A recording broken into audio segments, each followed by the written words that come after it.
casa pronta. O Paquetá é um tijolinho a mais. Você vai Tijolinho? você vai fazer alguma coisa a mais. Mas assim, uma casa se construi tijolo a tijolo. Pô, mas tijolo caro, hein, seu Não, Marcelo? tudo bem. Um tijolo de ouro, pode ser. Isso, Coloca uma barra de ouro. Quando você troca meio time, você deu uma marretada na parede para começar do zero, pô. E esse é que eu acho que é o pior. Ontem o Felipe Luiz, acho que ele desistiu de tudo que tinha feito e dado certo no ano passado para recomeçar. E aí a gente vê um time que o que fazia de bom ano passado, o Flamengo tomava pouquíssimos gols. Porque os defensores são bons sim, mas porque não perdia a bola. O Flamengo não perdia a bola, cara. Ontem o primeiro gol do Flamengo é um suicídio coletivo. O Rossi tá no meio campo, ele não dá um chutão, ele toca a bola, o Arthur Lucas devolve a bola para ele. Isso é time ansioso, isso é time que não sabe o que tá fazendo dentro de campo para ter esse tipo de erro. O gol que o Flamengo toma lá, De La Cruz perde a bola, Pedro perde uma dividida. O gol que toma contra o Internacional, o Lucas Paquetá perde a bola. E se a gente for juntar outros gols na temporada, são assim. Ontem o segundo gol, falha de marcação tremenda. Sim, aí é um escanteio e tal, mas assim, a quantidade de bolas que o Flamengo tem perdido, que tem gerado contra-ataque, porque o que todo mundo vai fazer? Eu vou me defender, eu vou roubar a bola, pernas pra que te quero. Vou correr contra o Flamengo. Então o que você não pode fazer? Você não pode perder bola. E quando você perde a bola que você perdeu ontem, e quando você muda meio time igual você mudou ontem, o principal problema do Flamengo pra mim é não saber qual que é o problema. Acho que eles não sabem o que está acontecendo. Bom dia, Wallace. Bom dia, meu amigo. Bom dia, Marcelinho. Bom Wallace. dia, Vitor Lopes. Bom dia, Ricardo Peraí, Martins. só, o que é esse bagulho do Washington? Eu não sei, Eu cara. acho bonito o Washington. Eu não sei. Ele é um cara tão bonito que ele merece ser o Washington. Cara, o Marcelo usou uma referência de casa, tijolos de ouro. Eu uso uma referência que o Flamengo era alguém que era muito saudável em 2025 e começou 2026 com dor de cabeça, pontada no coração, gastrite, piriri, febre, um monte de... Não tá legal. Tô brincando, tô bem. O Flamengo tem todos os sintomas possíveis de alguém que está doente, fisicamente. E ele chega no médico, o médico se chama Felipe Luiz, e o Felipe Luiz já fala, olha, saúde tá a milhão, hein? É questão de tempo, a gente vai resolver, aqui tá ótimo, calma. Volta pra tua casa que vai dar tudo certo. O Felipe me parece extremamente perdido na primeira crise dele. Completamente perdido. As coletivas do Felipe Luiz, estava falando com o Marcelo aqui antes, o Felipe era um cara que falava de futebol quando o time ganhava e agora parou de falar de futebol, só fala de coisas absolutamente genéricas e tenta convencer que a gente é burro. Quem viu o jogo do Flamengo ontem não é burro. A declaração dele é pra otário. O Flamengo não jogou absolutamente nada ontem. O Flamengo jogou 44 bolas na área, mais 59 passes longos. O Flamengo tomou uma decisão ontem, 103 vezes em 120 minutos, o Flamengo tomou a decisão de fazer um passe que não seja um passe curto. Quase uma vez por minuto. Quase uma vez por minuto e o Flamengo teve 75% de posse de bola. Isso é alguma coisa, é relevante para os números do Flamengo. E ontem ganhou com 2 pênaltis só na empurrância, não tem... O Flamengo ontem não fez por onde ganhar no tempo normal e eu estou muito tranquilo. Felipe, ainda mais uma declaração para otário na coletiva ontem, que é, se tivesse ganhado ninguém estaria falando. Não é verdade. Durante o jogo, eu posso falar por mim, Ricardinho, Enio e Canelo, que estávamos aqui, a gente já dava porrada no jogo do Flamengo durante. O Flamengo estava 1-0 contra, porrada, 1-1, porrada. Virou o jogo, eu falei aqui. O Flamengo vira o jogo jogando muito mal. Ganhou 2 pênaltis o Flamengo ontem. Ganhou 2 pênaltis. Então o fato é, o Flamengo era um corpo, um ecossistema saudável no final do ano passado, que vem para 2026 doente. É um time hoje com muitos sintomas e que o médico me parece não ter nenhuma vontade de dar um diagnóstico. Ele me parece tentar provar para você, para mim, para comentaristas e torcidas que esse corpo é saudável. Não, o Flamengo de 2026 não é saudável. Ô Vitor, não existe, cara, não existe. O Wallace falou algo que é muito importante, o Marcelo falou. Não existe terminar um jogo. Daqui a pouco a gente deve colocar até a declaração do Felipe Luiz. E todo mundo viu um jogo, só ele viu outro. O mundo inteiro viu um jogo, o treinador. A gente já viu vários treinadores perderem o emprego porque estão vendo uma coisa que não acontece. O Roger Machado no Palmeiras foi assim. Um jogo contra o Fluminense, que ele fala que o time jogou bem, o Palmeiras toma um totó, ele perde o emprego. O Wagner Mancini já fez isso.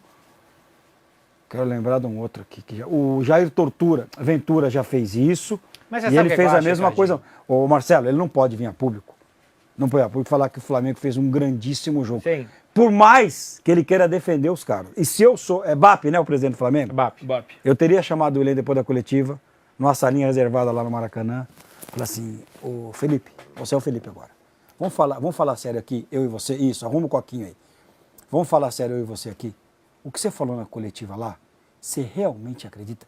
Você acha que o Flamengo fez um grandíssimo jogo, Felipe? Jogamos com intensidade? Não, a pergunta é se fez um grandíssimo jogo ou não, Torcida, Felipe. dá- Fez? Então, mas você sabe o que Não, é que eu você me acho que é o responde, problema? responde. Não. Então você continua no cargo. Porque se você fala assim, você está demitido.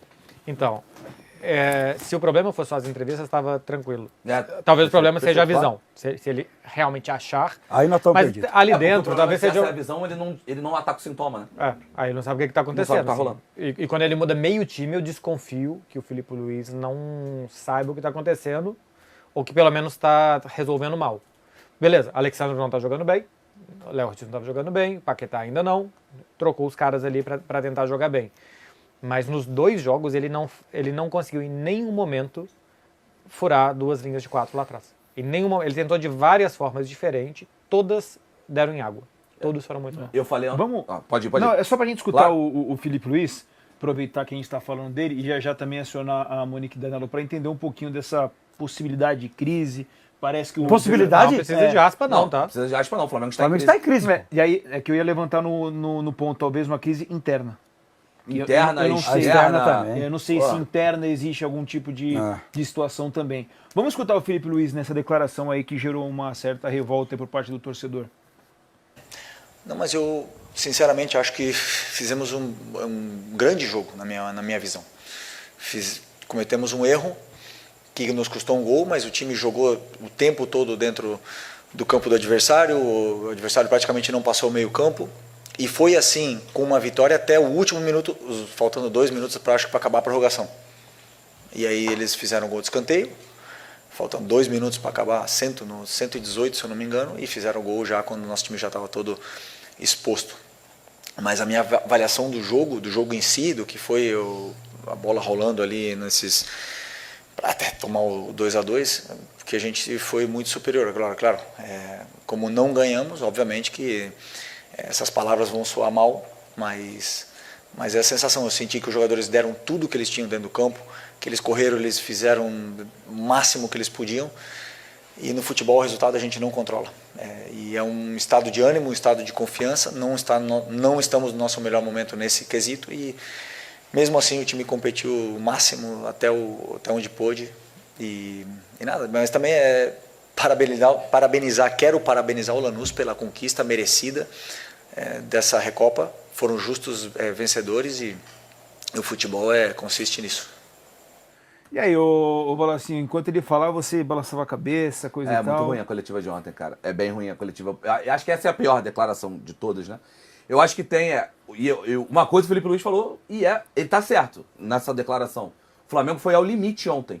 Físico, de vontade. Não caiam na maluquice que tá faltando raça pro Flamengo. O Flamengo corre a mesma quilometragem que correu nos melhores momentos do ano passado. Isso não é dedução, isso é informação. A quilometragem do Flamengo é a mesma. Não falta correr, não falta raça. Falta trabalho técnico, tático nesta temporada. E eu acho que o Felipe é peça fundamental na derrota da perda do título contra o Lanús. No jogo da ida, a gente estava aqui, eu lembro de conversar com o Beckler, a escolha de colocar o Carrascal como centroavante de verdade, lá na frente. O Flamengo criou uma finalização travada do Everton Cebolinha, e só. O Flamengo voltou num lucro danado do jogo da ida, era para ter tomado 2 lá, mole. E volta. A verdade é que o goleiro do Lanús não foi o craque do jogo, não, gente. O goleiro do Lanús não faz trocentas defesas por um erro de leitura do Felipe, na minha visão, de achar que teria campo para jogar.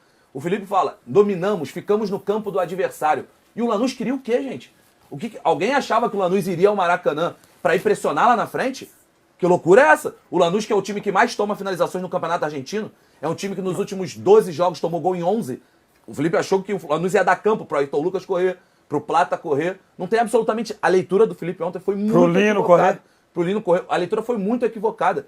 E a única coisa que eu concordo realmente, os caras deram tudo. Os jogadores foram ao limite, esgotamento físico. Só que isso não é suficiente pro Flamengo controlar jogo contra qualquer time. O Flamengo não controla contra o Vitória, contra o Lanús, contra o Internacional, contra o São Paulo. O Flamengo não controla contra ninguém. É muito importante chegar a essa conclusão rápido.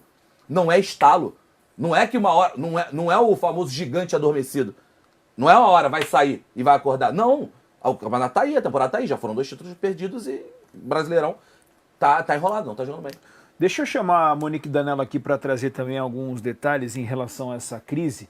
eu levantei essa possibilidade de crise, ô Monique Danello, internamente. Seja muito bem-vinda, bom dia para você. E eu queria entender um pouquinho se de fato a gente lê um negocinho ali, lê um negocinho ali. Eu queria entender um pouquinho de como tá essa relação do Filipe Luís com a diretoria, porque a gente sabe, você trouxe pra gente essa novela da questão da renovação de contrato também com ele, que não foi fácil, não foi simples, né? E acho que depois de tudo que aconteceu, entre aspas, o esforço de um lado, o esforço do outro lado para achar ali um denominador comum, vem já esse momento de pressão. Internamente, como é que tá essa pressão, o tamanho do que está acontecendo dentro do Flamengo? Seja bem-vinda, viu, Monique?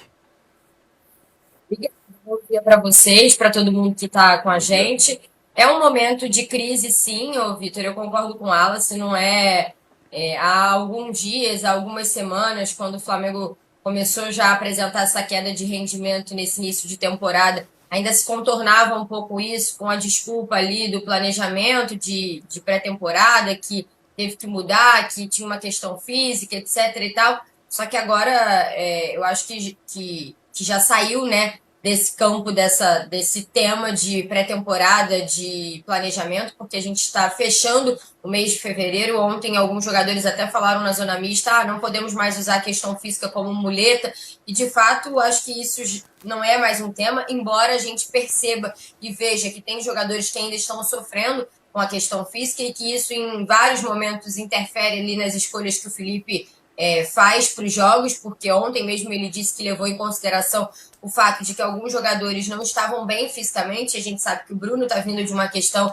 no fim de semana ele ficou fora, o Jorginho está se recuperando, acabou de se recuperar de uma lesão, tem alguns jogadores que ainda não estão 100% fisicamente nesse início de ano, mas eu acho que vai para além disso, e sim, já é um momento de crise. O Flamengo é um clube que tem muitas correntes internas e há muita pressão, né? Muitas correntes que fazem pressão no presidente. Então é muito delicado a gente falar, porque assim, nesse momento a informação é que o Felipe tem o respaldo da diretoria para seguir o trabalho dele e que a diretoria acredita, né, que o Felipe vai encontrar esse ponto de melhora e que vai reencontrar o bom futebol de 2025. Mas o Flamengo é uma panela de pressão e o clima que parece administrado de um lado no momento, em uma fração de segundos isso tudo muda, porque o BAP é muito pressionado também por várias correntes dentro do clube, né?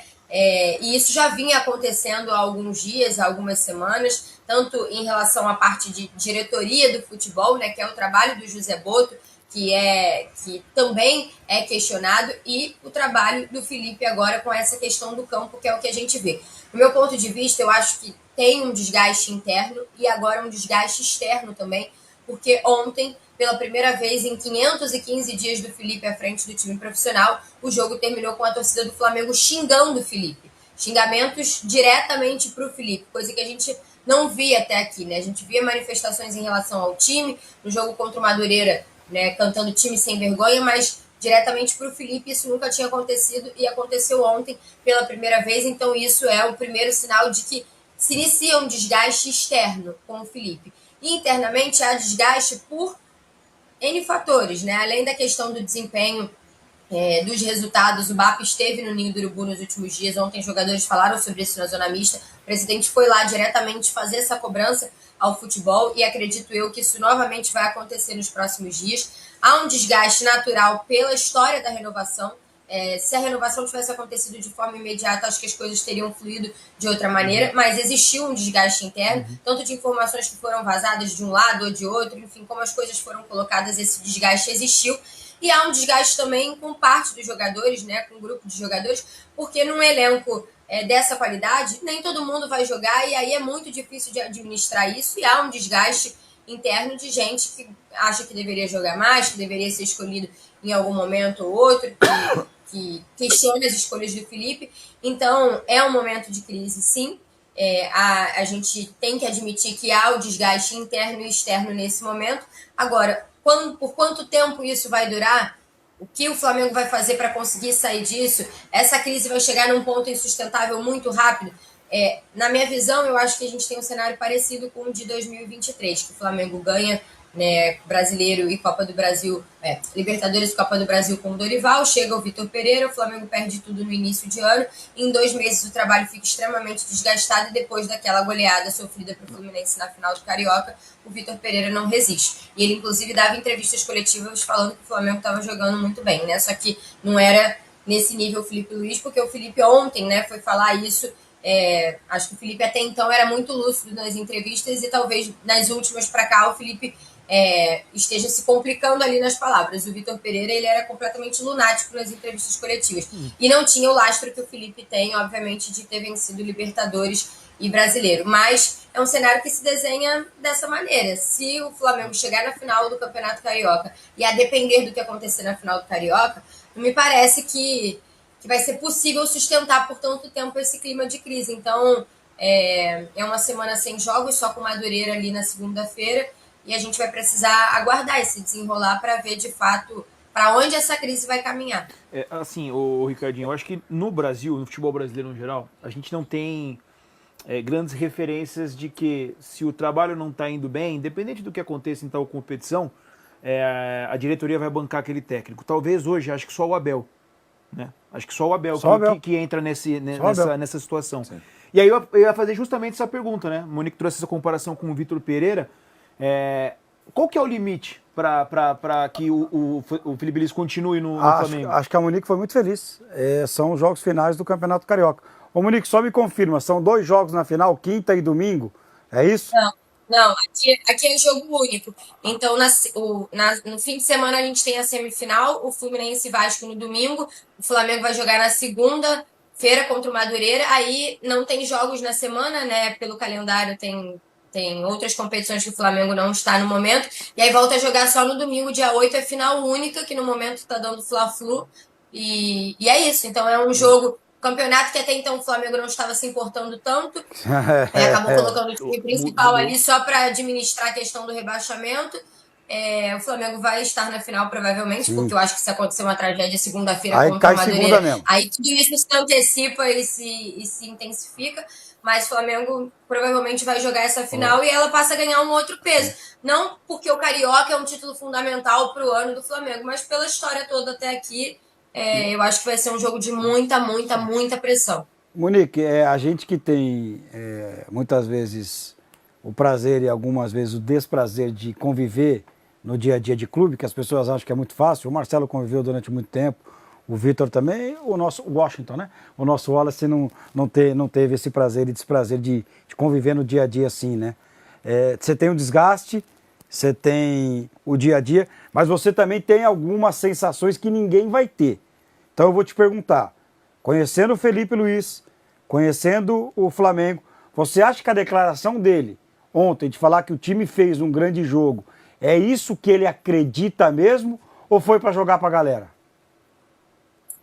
Então, a sensação que eu tenho, conhecendo o Felipe e a forma como ele conduz as coisas, é que, exceto aquele episódio do Pedro, que eu acho que foi algo que chegou no limite do limite ali, o Felipe não é um cara que bota muito na conta dos jogadores. Eu estava ouvindo tudo que vocês estavam falando aqui antes e eu concordo com o que você disse, né, Ricardinho, que não dá para ter esse tipo de declaração para tentar fechar com o grupo, né? Eu acho que tem como ele falar que o time não foi bem, de repente colocando na conta dele mesmo e não colocando na conta dos jogadores. Mas a minha percepção é que o Felipe é um cara que ele tenta não externar tanto coisas que estão acontecendo internamente, ou que ele tenta blindar ao máximo o grupo ali nas coisas que ele fala. E aí, em determinado momento, ele começa a fugir da análise do jogo que ele fazia tão bem feita e que ele era tão lúcido e sempre foi muito elogiado por isso.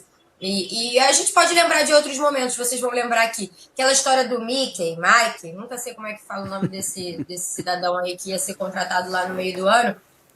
Quando o Felipe é questionado sobre isso na coletiva, ele poderia ter colocado 100% na conta do Boto, ele poderia ter tirado totalmente o corpo fora. Ele acaba dando uma declaração que, no fim, fica parecendo que ele, Felipe, também tinha dado o aval para aquilo ali. E, pelo que eu sei, não foi bem por aí. Mas eu acho que é um modo dele de tentar evitar expor ou externar coisas que talvez estejam acontecendo dentro. Mas nesse caso específico, eu acho que ele tinha, né, maneiras de ser lúcido, mais lúcido em relação ao que aconteceu no jogo, até de repente assumindo a própria culpa pelo que aconteceu na partida, e ele protegeria os jogadores dele de qualquer maneira e não precisaria dessa declaração, porque de fato o que a gente viu no Maracanã não foi uma boa partida do Flamengo. Eu acho que um ponto a se destacar, e eu concordo 100% com o Wallace, o time correu muito. Não dá para falar que falta raça, falta entrega. Não é isso, o time correu muito, assim, a gente viu os jogadores extenuados no limite, mas falta, né? Falta o futebol, falta o encaixe, falta o ajuste fino ali, que era um negócio que parecia funcionar por música, e que é impressionante porque quando o Flamengo volta antes da hora e joga contra o Vasco, eu me lembro dos programas do dia seguinte, era todo mundo falando, tá vendo como renovar com o técnico é maravilhoso, porque parece que esse time já sabe tudo que o Felipe quer, o Flamengo jogou ali contra o Vasco sem perder nada e tal, não sei o que, e de repente tudo se perdeu. E a sensação, entrevistando os jogadores na zona mista e tal, é que ninguém sabe diagnosticar ou dizer ou externar, entendeu, de forma explícita o que está acontecendo. E o Flamengo toma gols que não tomava, perde bolas que não perdia, não consegue ter volume de jogo, criar oportunidades, e aí eu acho que o ponto final disso é a gente não ver o Felipe sendo um cara que analisa mais de forma tão lúcida como ele analisava antes. Então eu acho que é mais ou menos por aí, Ricardo. Obrigado. Ô, Monique, obrigado, viu? Valeu pelas informações. Qualquer novidade aí, pintando alguma coisa, você bota com a gente, tá? Combinado. Beijo pra vocês, bom programa. Valeu, Monique. Brigadão, viu? E aí, senhores, só pra gente daqui a pouco já colocar na tela as escalações também, a escalação inicial e depois como ficou, mas pra gente entender e debater isso, que foi um ponto de atenção, eu queria entender de vocês, pra vocês, qual que é esse limite? Porque eu fico imaginando, acho que não vai, pô, assim, não vai acontecer, tá? Mas se o Flamengo for eliminado pelo Madureira, aí aí é uma doideira. Assim, mas qual que é esse limite? Acho que não pode ser o campeonato estadual. Você tem que dar mais tempo, tem que dar mais crédito pro Felipe Luiz, até porque eu acho que as coisas podem começar a melhorar a partir do momento que o Jorginho volta. Ontem, quando tem algum sentido o jogo do Flamengo, é o Jorginho. O Jorginho até acerta 95% de passes, todos os longos, ele toca 56 passes, 5 para trás.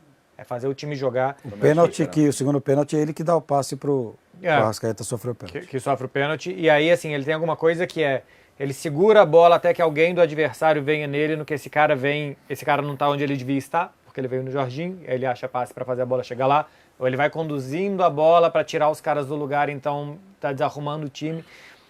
Ano passado o Flamengo tinha 2 pilares de jogadores, o Jorginho para organizar e o Arrascaeta para terminar as jogadas. O Arrascaeta ontem perde 40% das bolas que ele tocou, tenta 12 cruzamentos. Ele fica em campo 120 minutos e só tenta 44 passos. O Arrascaeta não é o cara de ditar o ritmo. O Arrascaeta é o cara de terminar as jogadas. E o que está faltando para o Flamengo é pelo menos começar as jogadas, porque nem está conseguindo fazer. Mas quem é esse cara que tem que fazer isso? O Jorginho. Com o quê? Com o Paquetá. Não, aí é outra coisa. O Flamengo ano passado, ele não atacava bem pelos lados do campo. Ele tinha uma boa organização, ele não perdia a bola, e lá na frente teve vários jogos que ele era melhor que o adversário, e ele não tinha punch o suficiente para ganhar fácil. Teve vários jogos que duraram muito mais que deviam durar os jogos pela diferença dos dois times. O Paquetá chega para ser esse cara, que vai dar um passe mais difícil, que vai achar Arrascaeta Pedro na área, que vai fazer um gol de fora da área, esse tipo de coisa. E ainda não é um peixe fora d'água ainda o Lucas Paquetá. Mas se só tivesse desarrumado isso, ok. Bom, atacávamos mal pelo lado, seguimos atacando mal pelo lado, a gente tem 2 caras aqui que resolvem. Eu acho que o Jorginho, a saída do Jorginho, essa lesão que ele teve, a suspensão depois da lesão, né? Fez tudo desandar. E ele voltando ontem, alguma coisa que eu vi de Flamengo 2025 foi quando o Jorginho entrou. Eu acho, individualmente falando, a gente pode falar de vários jogadores que não estão mal, né? A gente falou ontem, o Léo Ortiz é um fantasma do jogador que ele já foi, é uma sombra. O Alexandre começou a temporada muito mal. O próprio Léo Pereira teve alguns equívocos também. Pra mim tem 2 que estão ok. É o Jorginho e o Varela. O Everton Araújo também acho que... Esse subiu. Esse subiu, né? Tava no nível, subiu. E o Carrascal tá parecido. Vamos lá. Léo Ortiz não é 10% do jogador que foi ano passado, neste momento. Não tô dizendo que é horrível, mas não passa perto do jogador que foi na temporada passada. Alexandro não passa perto do jogador que foi na temporada passada. Arrascaeta fez o gol ontem de pênalti e fez outro gol de pênalti outro dia, mas não está conseguindo entregar nem de perto do que conseguia entregar. Carrascal. Samulino eu nem vou entrar na conta porque não entregou, né? Desde agora, que chegou, não entregou. Então nem vou dizer que tá entregando menos, mas não entregou. Cebolinha, tava entregando na reta final do ano passado, teve uma queda esse ano, ontem foi parar de lateral direito, errou. Depois que ele virou lateral direito, ele tentou 6 cruzamentos, errou os 6, óbvio, fora de Com função. a perna errada? Vários jogadores do Flamengo não conseguem performar nem de perto o que faziam no ano passado. Quando é um ou outro, você pode falar, puta, esse cara tá mal, hein? Não tá legal esse ano, hein? Ih, o Léo Ortiz tá errando muito. Quando é todo mundo, e aí, o que mais mais me preocupa, e aí saindo até de CNPJ para CPF cara, se ninguém sabe o que está acontecendo, ninguém vai resolver o problema.